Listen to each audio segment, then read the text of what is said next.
Welcome to the first episode of Vikings Outlaws and Cowboys. I'm your host, Viko, the bearded one.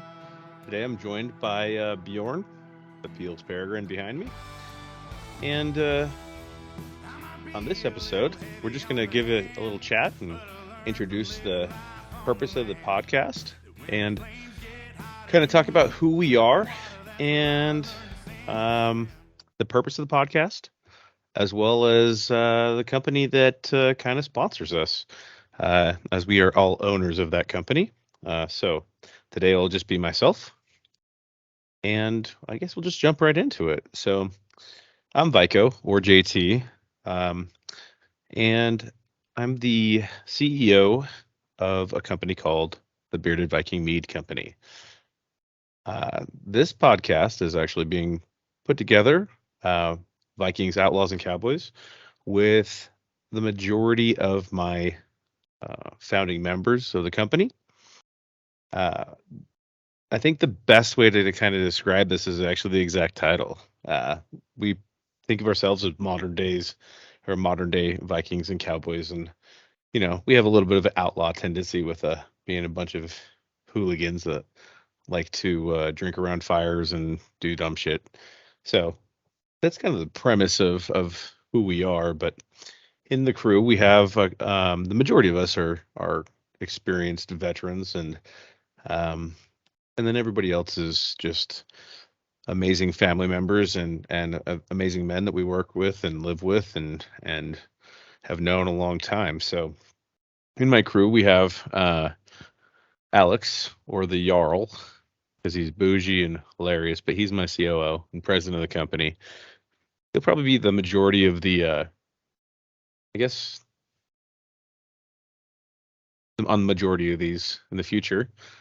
He runs operations for us, and he also um, spent 4 years in the United States Marine Corps. He was a legal chief for anybody who's listening.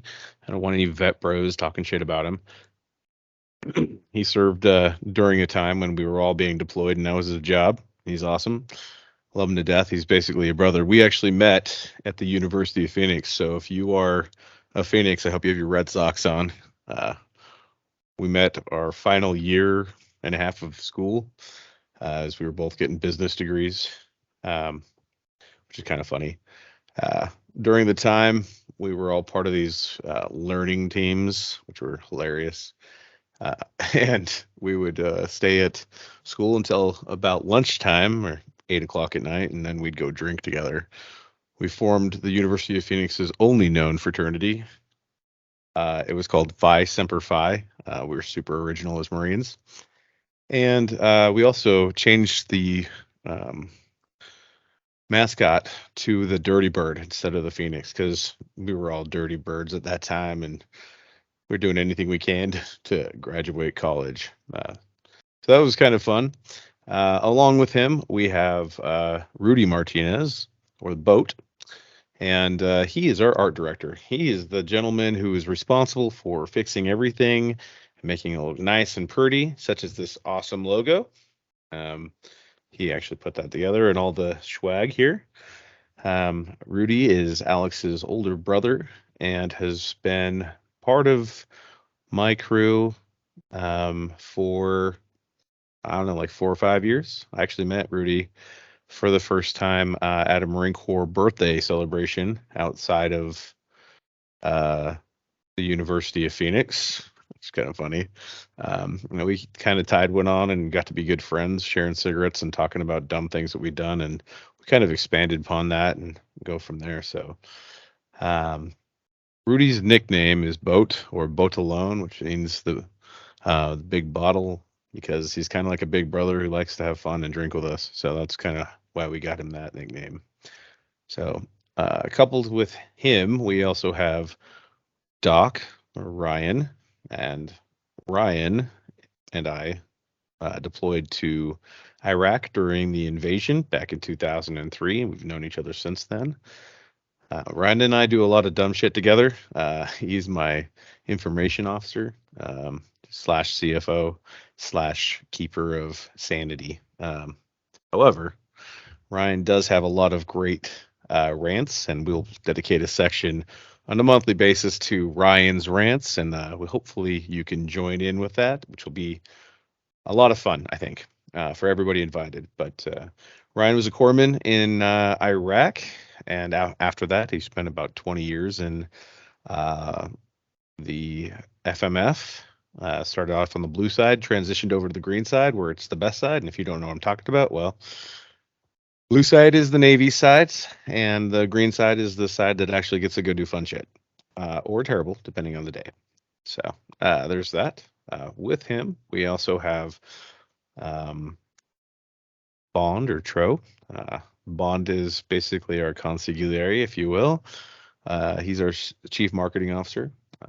Bond has been a good friend of mine for about 3 years or so. I guess it's longer than that. Maybe these dates are all off, other than Alex and Ryan. But I've known everybody for at least 4 or 5 years. But Bond and I met on an elk hunt with Alex, and we went to Strawberry Reservoir in Utah. So most of us are originally from Utah. I live in Montana. Bond lives in Texas, and the rest of them live in Utah. So that's cool. But yeah, so we went elk hunting. We kind of bonded there over whiskey and cigars, and walking around the woods looking for elk that didn't care to find us. So we just went on a lot of nature walks, which was nice.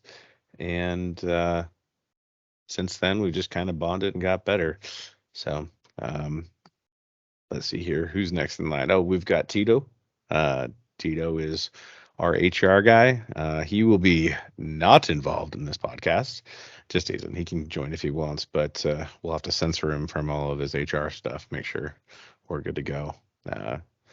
Tito actually is our chief human resources officer, and he has served in the United States Air Force. I think he's at 10, 15 years, some of those lines. I've known Tito for about 3 years or so. At this point, it might be a little bit less, but I was introduced to him by Alex, and Tito's a great guy. I got a chance to actually hang out with him at one of our meetups where we did a brew fest up in Laurel, Montana. I had a great time. We really got to know him. So, and last of all, but not least, we have Adam or Puma. His nickname is Puma because when we were in Afghanistan together in the Army National Guard, that's right, I'm a window licking crayon eater, or crayon eating window licker, I guess. 8 years in the Corps and 6 years in the Army National Guard. He was in charge of flying the drone, and by drone, I mean really, really big paper airplane. It crashed a couple times, and we had to go look for that damn thing. But it was a Puma.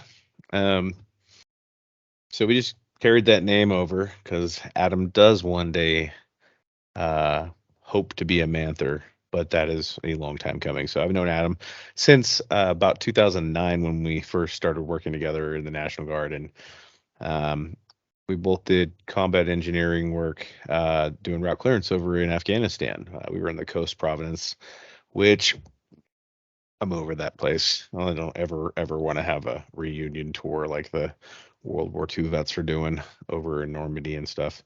I'm good never going back. I'm pretty sure that's a feeling across the board for most. But Adam is actually my sales officer. He's our chief revenue officer, and his job is basically to go out and find people who want to taste mead. But overall, our goal as a company here is not to be a company on the podcast. We're here to just talk about the real shit in life. So kind of brings us into the next realm is, what is this podcast about? Well, this podcast is based on the mead up or meetup or the get together. And it's really just a bunch of guys who will get together and talk about, kind of things that are bugging us in the current world. We'll try to stay away from politics, but usually that just pisses everybody off. And we just really want to bring kind of a collaboration with ourselves and other podcast members or podcasters, I guess, throughout the world, and just kind of talk about things that people are doing and things that they're excited about, and kind of empower everybody, mostly men.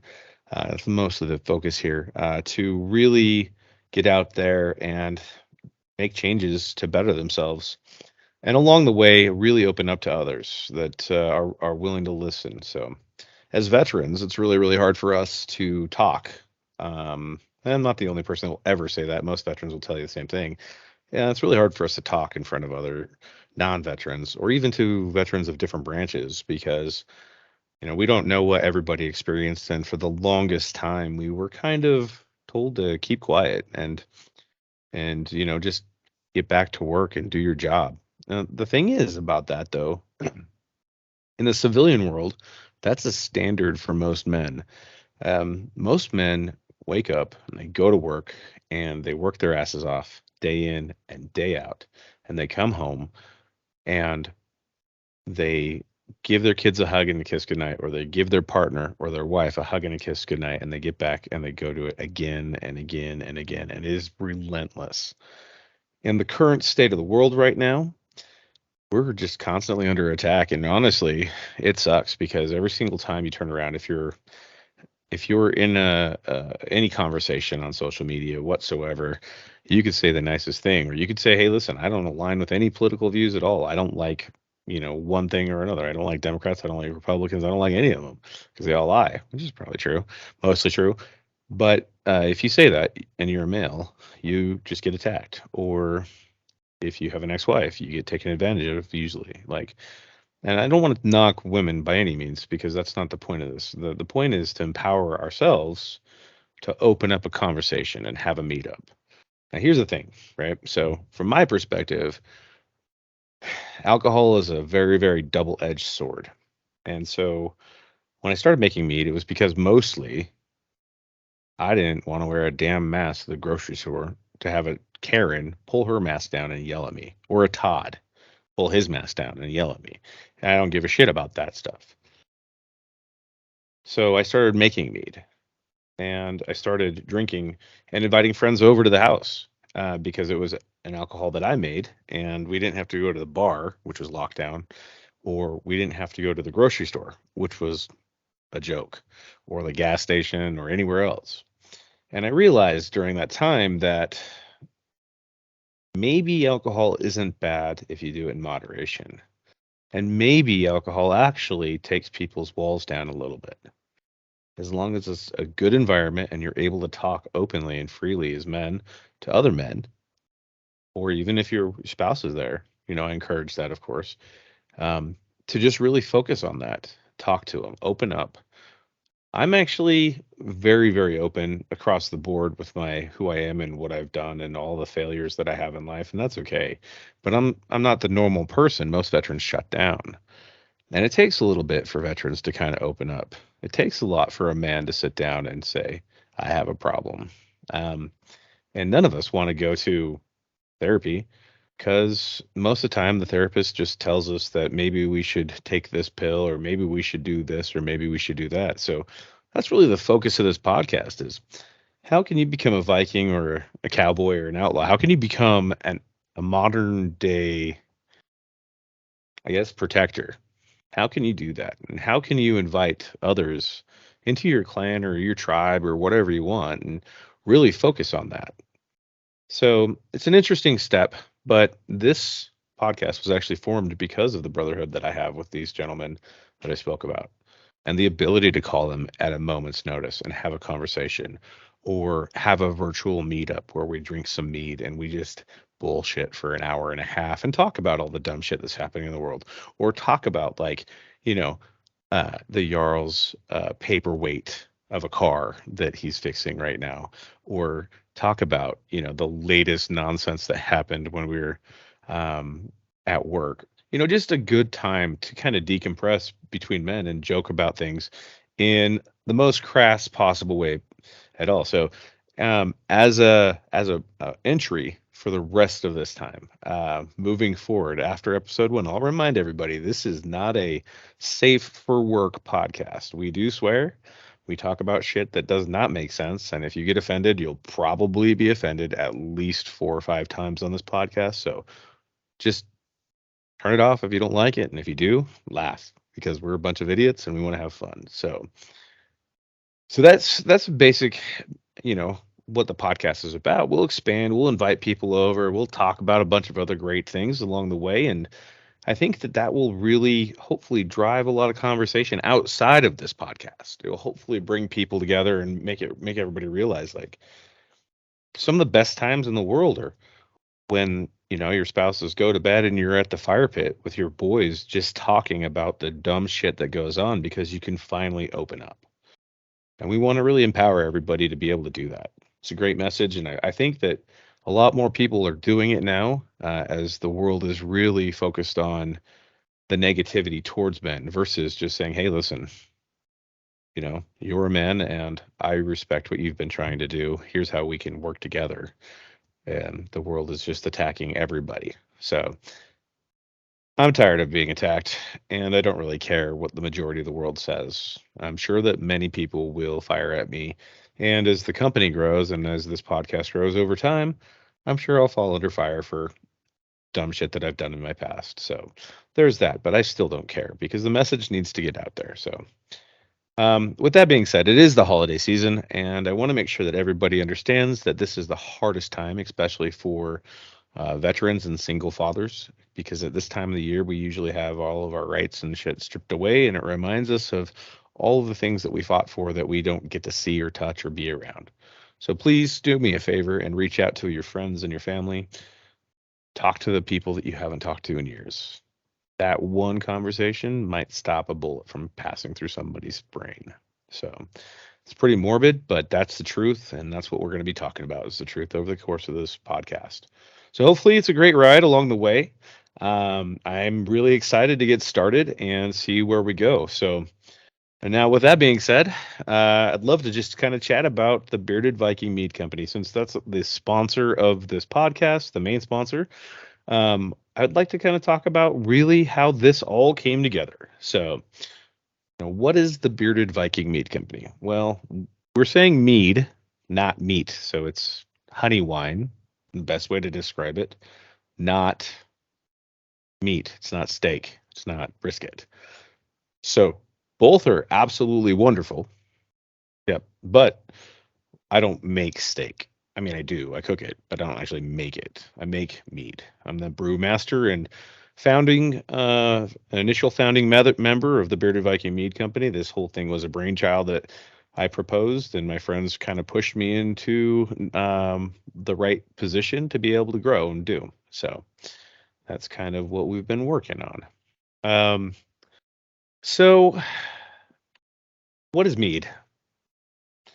Well, mead is a mixture of honey and water and some yeast fermented over time and aged out to hit about 16-ish% of alcohol. 15 to 16 is how I like my mead, but a lot of meads out there aren't that way. So mead is the oldest alcohol that is known to man. They have found traces of mead as old as the Etruscans. It was used as a king's drink during the age of the Vikings or the Norse, as well as drank in medieval times. Kublai Khan and Genghis Khan both had mead, and even the Egyptian emperors had mead. Mead has been found on every single continent except for Antarctica. Well, and they just haven't dug up enough alien skeletons down there to find out they were drinking it too. So there's that. Now, what makes our mead different? So let me kind of give a breakdown. Now, everybody has their own flavors, own version of mead that they've tasted. Some have had bathtub hooch. That's when I started. It was basically jet fuel that was horrid, but man, you could have some honey notes on that Everclear kick. It was rough. I was first introduced to mead in the show 13th Warrior back when I was a kid. Had no idea what it was. I'm a Viking. I'm not really a Viking, but that's the common term. My family, my lineage is Norse, Danish, and Norwegian, Scottish, Irish, as you can tell with this wicked beard. And that's kind of the origins of mead back then, right? So nowadays, mead is many different things, and I kind of just touched on that with the bathtub hooch. So a lot of people, I'm speaking from my perspective now, just so everybody knows, but a lot of people think that mead should be extremely sweet. But I look at the times in which mead was utilized. Now, honey has always been hard to come by because you get stung a lot if you don't know how to harvest it.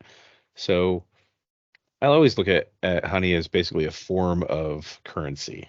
So when people in the bartering era or age would have honey, they would be able to barter for anything that they wanted because honey was so expensive and so hard to come by. So mead is aged and fermented and then sometimes back sweetened. Back sweetened means making a honey water slurry to add to the current batch after it's done fermenting and all the yeast is died off. And basically, I look at that as kind of, a breaking point for me when I was making mead. Because if I was in a place where honey was a currency, would I add extra currency just so my drink was sweet? Especially if that currency was so hard to come by, or would I just drink it as is? Well, my answer is I'm drinking it as is. I'm a Marine. I can drink a lot of dumb shit. And a sapper as well. Not actually tab sapper, but I was part of a sapper company. So we drank a lot, right? So I looked at it and I was like, I don't think that's real. I don't think that anybody, any human during that time would go back and resweeten it. Basically, the the the Norse people or the Vikings would take a big giant barrel, 31 gallons, and they would fill it up with honey and water and capture wild yeast and ferment it. And they would leave it be. They let it age for a year because it was so hard to come by. They had ale and they had mead, and they would drink that after they came home from raiding parties. They would drink that after or when they were leaving, or if there was a festival. It was considered the king's drink, which is really kind of the focus of this, right? So some meads that you'll taste at, I don't know, like Scottish festivals, or you'll go to like a Renaissance fair and they'll have a mead. Those meads now are so sweet that you can't drink a more than a glass in a sitting. Especially if you drink whiskey or beer. Like if you drink a lot of other drinks that are extremely sugary and you're going to come to me and be like, "Oh man, that that Long Island or that um whatever sugary drink that you drink. I don't even drink most sugary drinks." And you're like, those are great. That daiquiri is amazing. That mead's probably for you. However, the mead that we make sits at 15.5% ABV, so it's stout with no alcohol burn and lots of flavors. So that's what mead is for us. Now, as far as the Bearded Viking, where are we at? So we do a lot of tastings. We go out and we're trying to get the word out, basically giving the world blue balls at this point because dealing with the federal government is a joke. And dealing with contractors, super hard. I'm not knocking any contractors. I'm just tired of people telling me they're going to do something and then having things come up. And then communicating to me, after that. So it's a little bit rough right now for me.